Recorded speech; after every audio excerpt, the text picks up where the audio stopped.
दोस्तों, Bombay high court ने recent में एक अपने जजमेंट में ये कहा है कि यौन संबंध बनाने के लिए अगर लड़का शादी का झूठा वादा करेगा तो लड़की की सहमति वहाँ पर अमान्य हो जाएगी। आइए बात करते हैं इस मामले के बारे में। केस का टाइटल है Roopchand versus state of Maharashtra case, और इस केस की सुनवाई जस्टिस उर्मिला जोशी फाल्के की बेंच कर रही थी। ये फैसला 2 फरवरी 2025 को दिया गया है।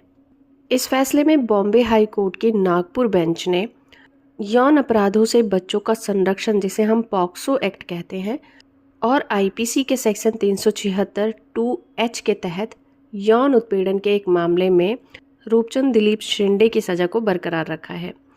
बहुत सारे जजमेंट इस टॉपिक पर पहले भी आ चुके हैं। उसी बात को हाई कोर्ट ने दोहराते हुए कहा है कि शादी का झूठा वादा, जो कि यौन संबंध बनाने की वजह से ही किया जाता है, जिसमें इरादा सिर्फ विक्टिम को धोखा देना होता है, शादी करना नहीं होता, झूठ बोलकर लड़की की सहमति ली जाती है और शारीरिक संबंध बनाए जाते हैं, इसमें लड़की की सहमति मायने नहीं रखेगी।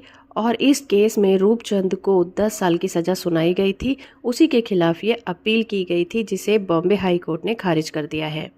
मामले की बात करें तो ये मामला 16 साल की एक लड़की के द्वारा 11 मई 2019 को दर्ज कराया गया था, जिसमें आरोप लगाया गया था कि आरोपी ने 2018 से 19 तक उसे शादी का झांसा देकर शारीरिक संबंध बनाए थे।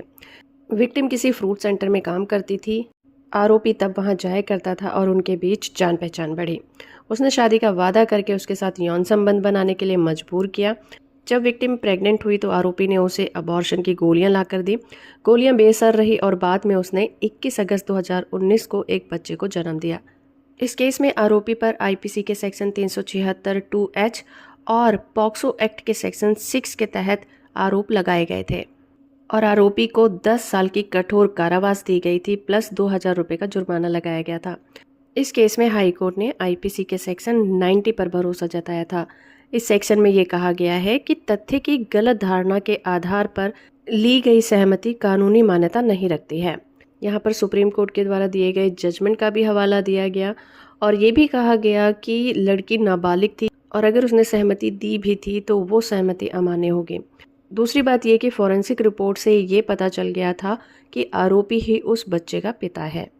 इसलिए कोर्ट ने यहाँ पर ये निष्कर्ष निकाला कि शादी का झूठा वादा देकर विक्टिम के साथ यौन संबंध बनाए गए और उस पर जो भी आरोप लगाए गए थे वो गंभीर कैटेगरी के थे।